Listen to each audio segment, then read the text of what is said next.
사주와 주역과 리더십을 공부하는 사주리 TV에 오신 것을 환영합니다. 오늘은 재성에 대해서 공부하도록 하겠습니다. 이 재성은요, 내가 극하는 것입니다. 내가 이렇게 극을 한다는 말씀이죠. 극을 한다 소리는 내가 요 재성을 관리한다, 통제한다, 내가 사용한다, 이것을 세를 준다, 그리고 처분을 한다, 그런 의미를 가지고 있어요. 이 극을 한다는 게요. 그리고 이 재성은 돈을 의미해요. 남자의 경우는 이 재성이 여자가 되는 것이고요. 남녀 공이 재물을 의미해요. 또 부친, 아버지가 되죠. 왜 그러냐면요. 나의 어머니는 정인인데 정인과 편제가 합을 하기 때문에 그래요. 내가 병화일간이라면 나의 어머니는 을목인데 을목이 이 경금과 편제인 경금과 을경 합을 하기 때문에 경금이 아버지가 되는 겁니다. 그리고요, 이 또한 자식이 될 수도 있습니다. 여자 사주에서 자식은 이 식신이나 상관이 자식인데 식신 상관이 없는 경우 이때 이 재성이 자식이 되는 거예요. 또한 남자 사주에서 자식은 이 관살이 자식에 해당하는데요. 관살이 없으면 자식이 없는 게 아니라 이때도 이 재성이 남자 사주에 있어서 자식이 될 수가 있어요. 또한 시어머니가 될 수가 있는데요. 나의 남편은 이 정관입니다. 이 정관인 남편을 낳아준 사람이 이 재성이기 때문에 시어머니가 될 수가 있는 거예요. 그런 의미가 있고요. 이 재성은 나의 식신상간에 활동한 결과입니다. 내가 활동을 한 그 결과물, 아웃풋으로 생긴 것이 이 재성에 해당해요. 그리고 내가 활동하고 움직이는 일을 하는 그 목표이기도 해요. 목적이기도 하죠. 그리고 이 재성은 현실 반영이 가장 잘 돼 있는 것으로 볼 수가 있습니다. 나의 현실에서 내가 자동차를 산다, 집을 산다, 이런 게 다 자동차, 집, 인성이죠. 이런 거 다 돈으로 사야 됩니다. 그 자동차, 집을 산다, 집을 살 수 있는 여건, 현실이 되느냐, 안 되느냐, 이것이 다 재성 돈입니다.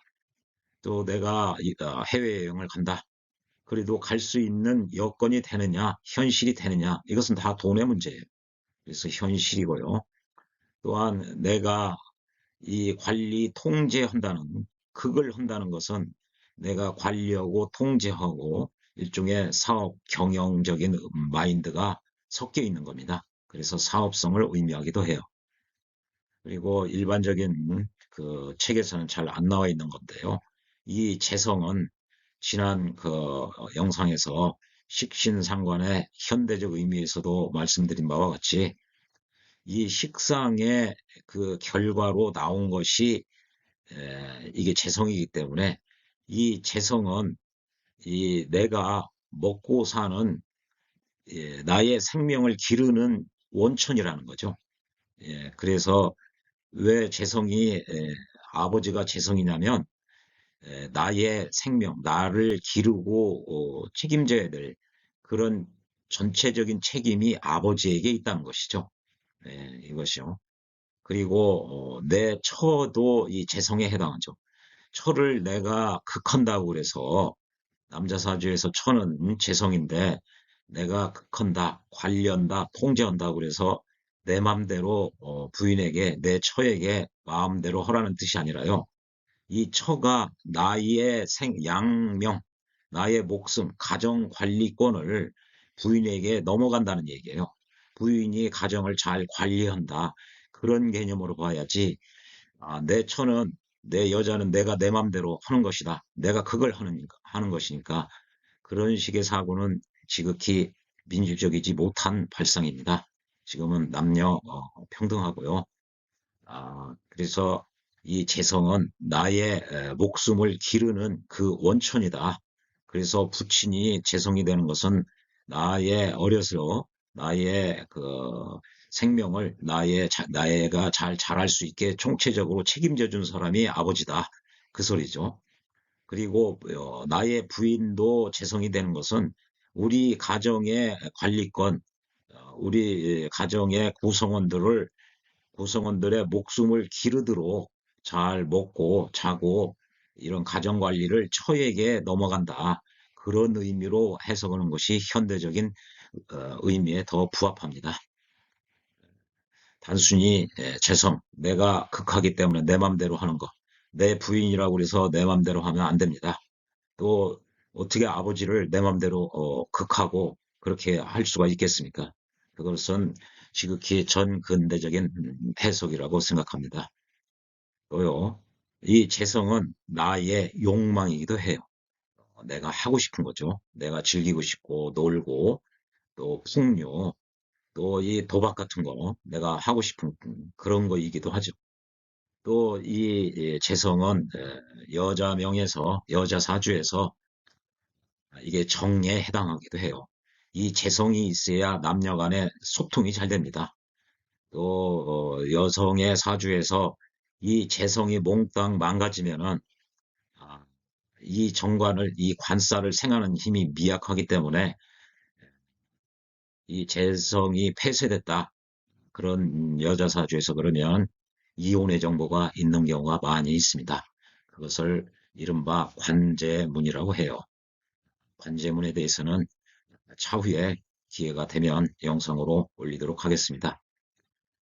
그리고 이 재성이 있어야 남녀 간의 소통이 잘 되고요.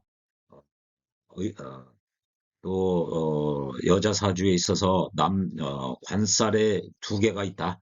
근데 하나는 이 그 지지라든지 관련성에 재성과 관련성이 있는 관살이 있고 재성과 관련성이 없는 관살이 있으면 재성과 관련성이 있는 그 관이 남편이 되는 겁니다.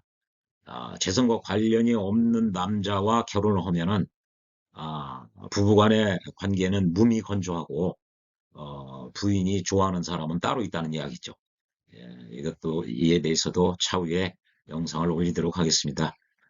여기에 있는 이 네 가지는 항시 기본으로 재성하면은 기본적으로 어떤 의미가 있는지 늘 유념해서 기억하셔야 될 대목입니다. 예, 재성에는 이 정제와 편제가 있는데요. 구분을 해보면 정제는 플러스 마이너스 내가 양일간이면은 이렇게 정제가 되는 것이고 내가 음일간이면은 양이 이게 이제 정제가 되는 것이죠. 그래서 음양이 딱딱 맞았기 때문에 음양이 조화가 맞은 거예요. 편제는 내가 양일간이면은 병화면은 이 경금이 되는 것이죠. 플러스 플러스나 마이너스 마이너스로 만났기 때문에 음양의 조화가 맞지가 않은 겁니다. 그래서 음양의 조화가 맞으면 이게 자석도 N극, S극 있으면 서로 끌어당기고 꼭 껴안고 있는 형국입니다. 그래서 안정성이 있어요. 바꿔 얘기하면은 변화가 잘 안 일어납니다. 이게 불안정해야 안정해지려고 변화, 혁신이 일어나는데 이 안정성이라는 것은 이 변화, 혁신에 조금 불리하다. 그런 의미도 있고요. 안정적이니까 그대로 가려고 하는 것입니다. 예. 지금 나의 상황이 안정적이다. 그러면 앞으로도 계속 지속하려고 하는 성격이 있어요. 그래서 지속적이고요. 현재의 루틴, 그 규칙을 그대로 유지하려고 하는 성향이 있어요.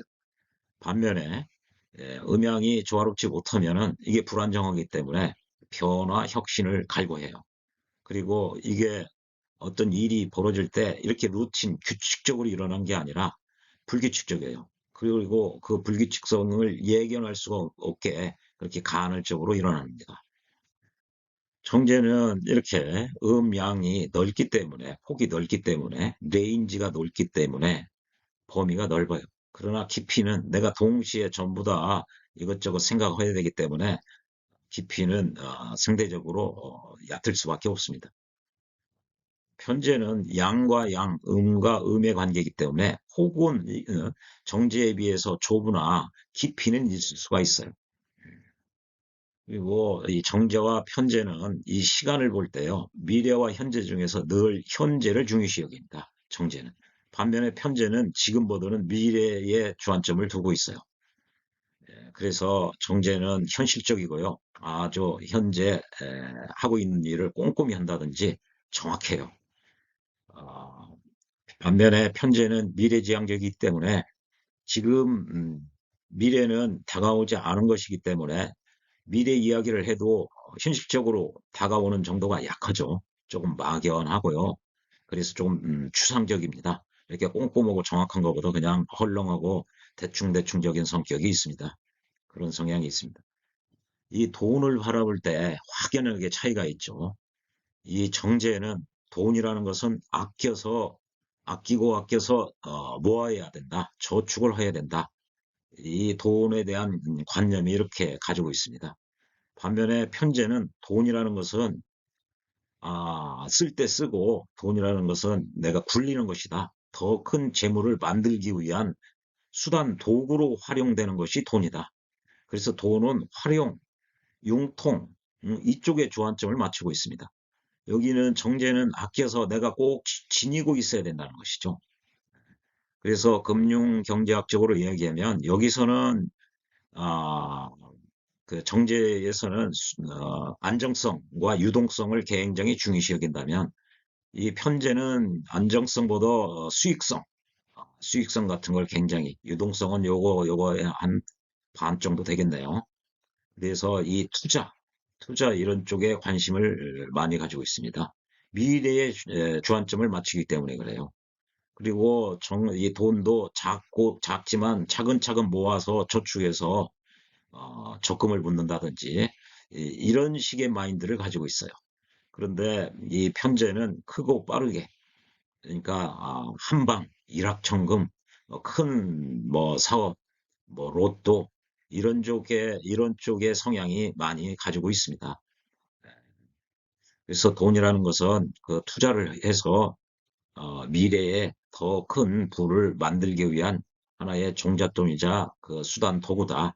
현재 내가 돈 쌓아놓고 있는 것 그것보다 미래적인 투자나 활용 쪽에 돈을 바라보는 돈에 대한 관념이 그쪽에 치중돼 있습니다. 반면에 정제는 현재 내가 확보하고 있고 어, 내가 쓸 수 있게 안전하게 지키고 있는 그걸 돈에서 가장 우선시하는 것이죠. 그러니까 대출을 한다. 그러면은 정제는 대출을 어지간해서 잘 안 하려고 그러죠. 또 만약에 대출을 한다고 그래도 기일에 꼬박꼬박 갚아요. 그런데 편제는 대출을 그냥 재테크하기 위한 하나의 수단이자 도구이다.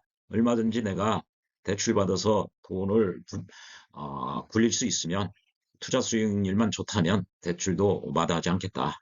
대출도 능력이다. 그렇게 보는 것이죠. 돈을 벌으면 이 사람들은 이 정제는 씀씀이가 좀 작아요. 친구들한테 이렇게 베풀어도 상대가 나한테 헌만큼 부의금을 받았다, 축의금을 받았다 그러면 저 친구가 나한테 얼마 했지? 그거에 상응해서 합니다. 그러나 이 편제적 성향은 씀씀이가 커서 내가 축의금이나 뭐 그것도 일종의 인간관계에 있어서 투자가 될 수가 있다. 미래지향적으로 그렇게 할 수가 있다. 그래서 조금 대충하고 막연하는 것 같지만 마인드가 이렇게 미래지향적이고 활용과 투자의 중점이 중요시 여기기 때문에 그런 성향이 있습니다. 이것은요, 편제와 정제는 이 모든 것에 대한 상대적 구분에 불과합니다. 정제라고 해서 이런 의미만 있고 정제라고 해서 대출을 안 받느냐? 정제라고 해서 무슨 그, 그 투기성이라든지 아니면 도박이라든지 뭐 이런 풍류를 즐기지 않느냐? 안 그렇습니다. 이 정제, 편제 모두 이런 것은 다 공통적이에요. 상대적으로 편제가 조금 이런 성향이 있다. 또 상대적으로 편제 대비 정제가 이런 성향이 있다. 요 네 가지를 구분할 때 상대적 개념으로 바라봐야 됩니다. 그 이상의 의미는 없어요. 예, 그러니까 가장 대표적인 게 편제는 조금 한 방에 큰 돈을 벌겠다. 일확천금을 벌겠다. 이게 이 편제는 이 겁제와 친화적이기 때문에요. 나하고 양일간에 있어서 양일간은 정제와 합을 하거든요. 병화는 병신합, 이 신금과 합을 해요. 그런 경우 이 겁제, 정화의 짝은 경금이 되는 거예요. 그래서 이 양일간의 겁제를 양인, 칼을 들은 강도다 그랬잖아요. 그래서 아주 힘이 파워풀하고 아주 무자비할 수도 있고 능력이 셀 수가 있습니다. 예, 그래서 씀씀이가 클 수가 있어요.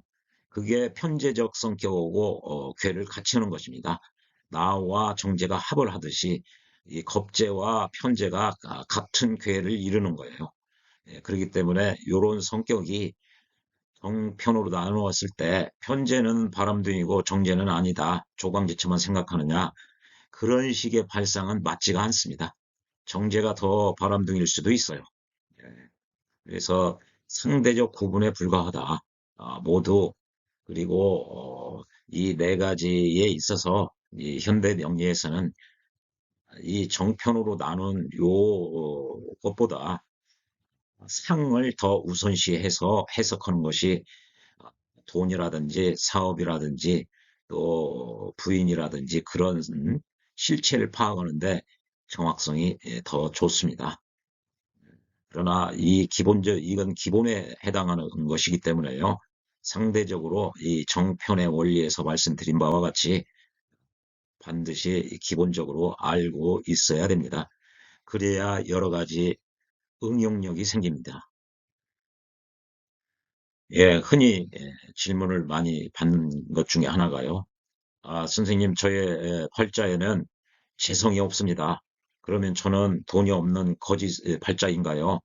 또 저는 여자도 없나요? 결혼도 못 하나요? 그런 질문도 있고요. 또 어떤 분은, 예, 저는 이 지장간에만 있습니다. 지장간, 이 팔자에 드러나는 거는 없는데요. 이렇게 지장간에 있는 경우가 있어요.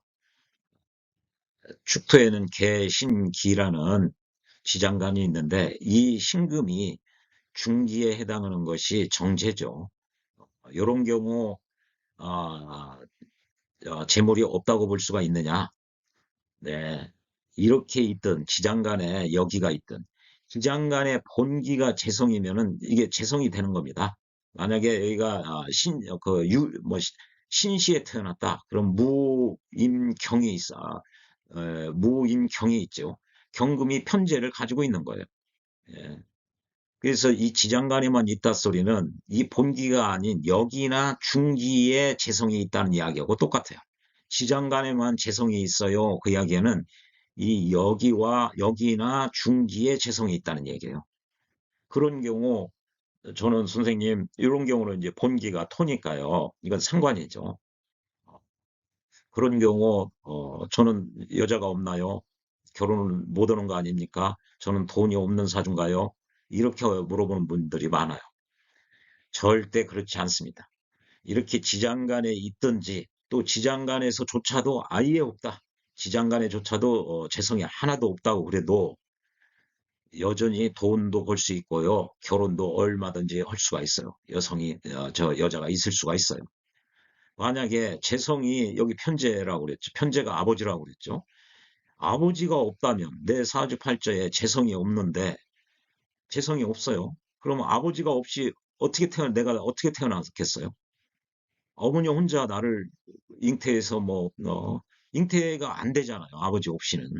아버지가 씨앗을 그 어머니한테 줘야 되는데 씨앗이 없는데 내가 어떻게 태어났겠어요? 그래서 재성이 없다고 그래서 내 사주에 재성이 없다고 그래도 여전히 아버지는 있습니다. 아버지가 있으니까 내가 태어났죠. 그리고요, 이 재성이 없다고 그래도 이 재물의 원신인 이걸 생해준다는 거죠. 재물의 원천에 해당하는 것이 식신상관이에요. 재성이 없는데 식상이 있다. 그러면 이 식상이 재성이 되는 겁니다. 이 식상이. 그리고 일반적으로요, 재성이 발달된 사주보다 이 재성의 원천인 식상이 발달된 사람이 부자들이 많아요. 이거는 마르지 않는 샘물이에요. 제가 오랜 기간 공부를 해보면 재성이 발달되어 있는 사람들은 제가 한 200억 이상 되는 사람 못 봤어요. 100억대까지는 봤는데요. 대부분 200억, 300억 그런 사람들은 이 식상, 이, 이 재성과 식상, 재성과 관살, 이 또 인성 이렇게 관련성을 맺어주는 경우가 거부들이 많더라고요. 단순히 이 재성만 발달돼 있으면은 제가 확인한 것 때는 그냥 200억 미만, 100억 원대까지는 봤는데, 그리고 대부분의 사람들은요, 그냥 먹고 사는 정도입니다. 이 재성이 발달돼 있는 사람들. 그래서 내 사주에 재성이 없다, 또 뭐 지장간에만 있다, 아무 걱정 없이 필요가 없어요. 얼마든지 돈도 벌 수 있고요. 또 큰 돈 얼마든지 벌 수가 있습니다. 또 관살이 돈이 되고요. 인성, 이런 뭐 저작권이라든지 특허권이라든지 또 이런 아이디어라든지 얼마든지 나의 활동으로 돈을 벌 수가 있어요. 예, 관살이 돈이 되는 경우는 잠시 후에 사주에서 확인을 해보죠. 그래서 내 사주에 재물이 없다, 재성이 없다. 그래서 또 뭐 지장간에만 있다. 별 걱정하실 필요가 없다. 이런 게 저의 결론입니다. 예, 이쪽 사주는 이게 이른바 거지 사주고요. 여기는 제가 아는 그 회장님인데 수천억 재벌이에요. 거부예요. 거부. 그런데 사주를 보니 8글자 중에서 이게 병오 아주 재물이 튼튼하게 있죠. 임자 일주 똑같아요. 이 4글자가. 그리고 이 임자 개묘, 그래서 요 3글자만 달립니다. 이 양반. 여기가 경자년에 태어났고 여기는 임자년에 태어났어요. 요 경자 한 글자와 기축인데 여기는 개묘예요. 이 사주를 보면은 얼핏 봐서는 재물이 아주 튼실하죠. 양의 그 제왕지를 깔고 있어요. 좌우에 12운성에서 상세히 다루겠습니다만은 이 병화가 이 제왕을 깔고 있어서 아주 근이 강합니다.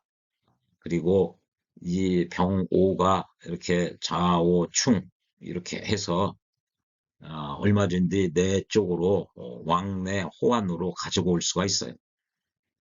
흔히 전통 영리에서는 충 그러면은 이걸 파괴한다. 또 이렇게 비겁이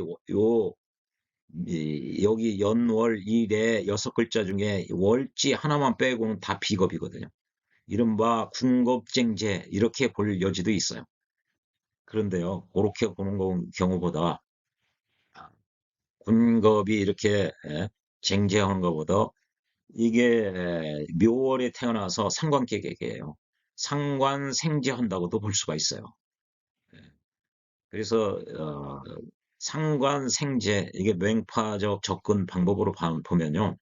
묘하고 오는 일종의 파의 관계가 있습니다. 그리고 형충파에서 이게 파에 해당해요. 적천수류나 자평진전료 입장에서는 이 파를 크게 다루지를 않습니다만 맹파적 접근에서는 아주 중요하게 다루고 있어요. 그래서 나의 상관이 나의 아이디어가 내 재성을 이 정제를 이게 파편 조각낸다는 얘기죠. 그래서 이게 맹파 관련 서적인 어, 명리진보라는 서적에 나와 있는 명조인데요. 이것은 묘파를 하기 때문에 그리고 이 재성이 이렇게 문박이에요. 여기가 나의 미래이자 나의 제2 공간, 가계 이런 뜻이 있기도 하거든요. 나의 뭐 앞마당이기도 하고요. 이게 마당에서 딱 대문 밖에 나갔을 때 거기에 재물이 이렇게 나의 상관으로 나의 활동으로 파괴됐다는 거죠. 돈이 조각조각 나서 그러니까 문전호, 가가호 가서 구걸을 한다 이거죠. 푼돈을. 예, 그래서 이게 거린 사주입니다. 거린 팔자예요. 이걸 군겁증제라고 하는 경우보다 이 묘가 아니면은요, 이건 큰 돈을 벌 수가 있습니다. 군겁증제나 이런 경우 그 설명보다요, 이 묘가 파했기 때문에 그렇습니다. 그래서 흔히 적천수류나 자평진전 입장에서는 이게 상관생제, 상관은 식신보다 강력하고 성능이 좋거든요. 그러면 식신이 생제하는 것보다 상관이 생제를 더 잘해서 아주 든실하게 돈이 있어야 될 것 같거든요. 이게 적천수류나 자평진전요적 해석으로는 이게 거린 사주라는 게 잘 그 설명력이 낮습니다. 그렇게 하는 것보다. 그러나 맹파적 접근으로 보면은 설명력이 자평진전이나 그 적천수류적 그 이론 구성보다 설명력이 조금 높은 것 같아요. 그래서 저는 아, 적천수료, 자평진전료, 맹파적 접근 모두 다 고려해서 가장 설명력이 높은 경우 그 설명 방식, 그 모델을 취하고 있습니다. 그래서 전적으로 다 맹파적 입장을 취하는 것도 아니고요. 그 사안별로 제가 공부를 오래 해보니까 요런 특성이 있어요. 이 사주마다 어떤 거는 적천수료가 정확성이 높은 게 있고, 어떤 경우는 뭐 자평진전료가 좋은 게 있고, 어떤 경우는 맹파적 조건, 맹파적인 이론 구성이 설명력이 좋은 경우가 있고, 그래서 그때그때 가장 제가 지금까지 공부한 바에 의해서 가장 정확성이 높은 방법을 채택하고 있습니다. 예, 이 사주는 똑같이 일과 시는 똑같고요. 아주 재물이 많죠. 그리고 여기가 기축인데요. 이 기토 타김에서 어릴 때 이게 적천수요 입장에서는 기토는 큰 물이고 이 기토가 진흙 같은 거로 이렇게 임수를 탁하게 한다. 그래서 기토임이에요. 기토탁임. 그래서 자랄 때 스트레스를 많이 받을 부친으로부터 이게 부친이거든요. 우리 회장님은 부친으로부터 스트레스를 많이 받은 바가 어릴 적 받았을 수가 있겠습니다. 그랬더니 맞다고 하시더라고요. 그리고 모친이 두 분 계실 수도 있네요. 그랬더니 그것도 맞대요.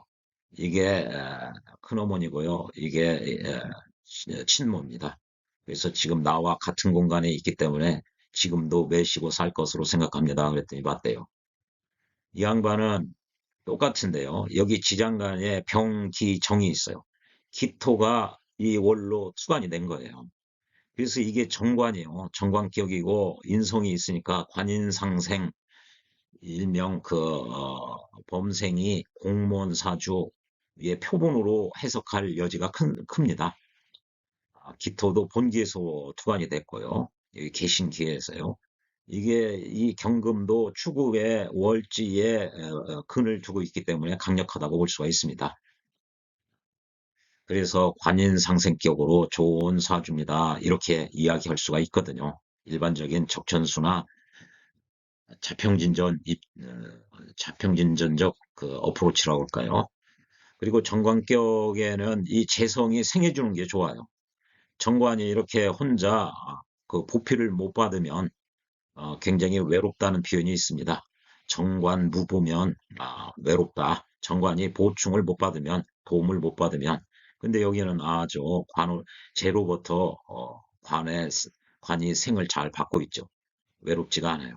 그래서 아주 힘이 있고 인성도 좋고 그래서 관인상생 그냥 그냥 고관대작이나 조금 뭐 공무원 사주 이렇게 해석할 여지가 큰데요. 정확히 보면은 여기도 재물이고요. 이 정관이 이게 관살이 재물이 된 겁니다. 관련성이 여기 병기정에서의 기토가 투관됐다고 볼 수가 있어서 그래요. 그래서 이의 오화를 대표하고 있는 것이 기토이기도 해요. 오화가 이게 정제거든요. 그래서 시에도 재물이 있고요. 이 돈의 대표가 여기에요. 월간이에요. 그래서 이 전체가 모두 천간이 집지를 통제하는 거거든요. 그래서 시 전체도 돈이고요. 월 전체도 돈이에요. 이 양반을 둘러싼 왼쪽, 오른쪽이 모두 다 돈으로 포위하고 있어요. 이 사람 주변에는 왼쪽에도, 시에도 돈이 있고요. 오른쪽에도 돈이 있는 격이에요. 여기만 돈이 있는 게 아니라 이 관살이 돈이 된 거예요. 이 양반은. 그래서 수천억 거부가 되는 겁니다. 거의 이렇게 이런 식의 사고는 적천수료나 자평진전료로 어프로치를 하면 이런 수천억 이 부자 사주라는 걸 잡아내기가 굉장히 어렵습니다. 그리고요, 이 양반은 해외 관련해서도 비즈니스를 왕성하게 해요. 에, 요 재물을 아주 해외로 유통시키기 때문에 그런 경우가 있을 수가 있습니다. 그래서 일처리를 이렇게 좌우 이렇게 있으면요. 어떤 선생님은 수화 이렇게 좌우충으로 오면 수화 상징한다고 그러거든. 그러면 아주 피해가 크다. 그러는데요. 주역적인 관점에서 보면 아주 좋은 겁니다. 수와 상징이라고 하는 것보다요. 그냥 수와 기재 아니면은 수와 상체 서로가 서로를 붙들고 있다, 체포하고 있다, 멀리 떠나지 않는다는 거예요. 그래서 좌오 이거는 또 황문을 의미하기도 합니다. 경복궁이나 자금성을 보면요, 그 방향이 정남북으로 돼 있어요. 정남이 오고요, 정북이 자예요. 좌우 방향으로 돼 있어요. 좌우 방향으로. 일반인들은 이 경복궁이나 자금성처럼 좌우 방향으로 잘 옛날에는 못 쓰게 했습니다. 대부분 충미 방향으로 많이 하죠. 그걸 이른바 간자곤향이라고 그래요. 간자곤향. 나중에 그 팔계나 이런 거 공부하면은 자연스럽게 그걸 풍수에서 그걸 간자곤향이라는 게 충미 방향이거든요. 이런 좌오가 있으면 황문을 의미해요. 즉 공직을 할 수도 있어요. 공직을. 회사에 들어가서도 좋게 아주 승진 같은 걸 잘 할 수가 있어요. 아주 유리한. 수화가 부딪혀서 이렇게 전쟁을 하기 때문에 흉하다. 그거는 아주 설명력이 제가 보기에는 10%도 안 되는 겁니다. 예. 다음에 경복궁을 가시면서 보시면 근정전의 그 정확한 방위를 보십시오. 정확하게 남북으로 돼 있어요. 그래서 이렇게 이 사주 거린이 된 이유는 이 묘가 오를 생하는 게 약하기 때문입니다. 생하기는커녕 파괴하고 있는 꼴이에요. 파괴하기에는. 오히려 여기서 이게 오시가 아니라 미시가 됐다.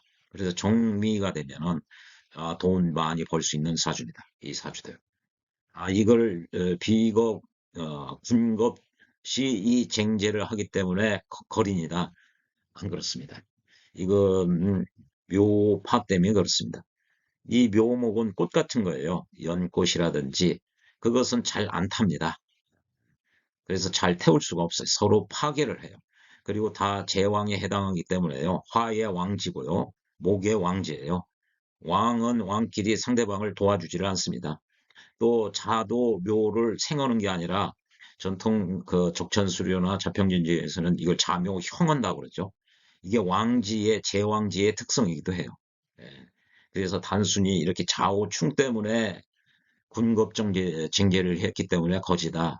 그거는 설명력이 얼마 안 되고요. 묘파 때문에 그렇다. 이 사주는 거부가 될 수 있었던 것은 이 기축이, 이 관살이 돈이 됐기 때문에 돈이 됐다는 것이죠.